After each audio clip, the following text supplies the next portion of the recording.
چالاکانی مەدەنی دەفەری باڵەکایەتی داوای هەرچیز و ئازادکردنی گەنجانی باڵەکایەتی دەکەن و هۆشداری تون دەدەنە دەسەڵات لە ناوچەکەدا.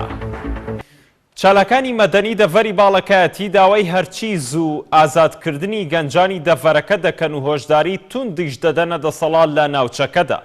لە نامەیەکدا کە کۆپیەکی بۆ پێیام نێردراوە، چالاکوانان و ژمارەیە کەسایەتی ئاینی باڵەکایەتی داوای لە دەسەڵاتی ناوچەکە کردووە هەرچی زووە گەنجانی باڵەکایەتی لە زیندانی ئاسایش ئازاد بکەن، گەرنا بە پێچەوانەوە چالاکی و فشاری مەدەنیانە ئەنجام دەدەن. لە بەیاننامەکەشیان داهاتووە چەند ڕۆژێک کە پۆلێک گەنج لە ناحەی قەسرێ لەلایەن ئاسایشی ناحەیەکەوە دەستگیر کراون.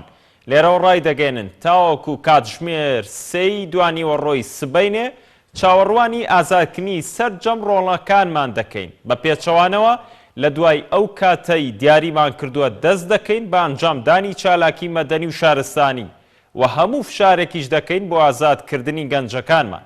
هاوکات ئاماژەیان بەوەش کردووە لە ئەگەری ئازاد نەکردنیان سبەی دوانیوەڕۆ لە بەردەم بازاری هاوچەرخ نزیک بە مزگەوتی ناوبازاری چۆمەنکۆ دەبنەوە و داواش لە سەر جەمچین و توێژەکانی باڵەکایەتی دەکەن بەشداری کۆبوونەوەکە بکەن.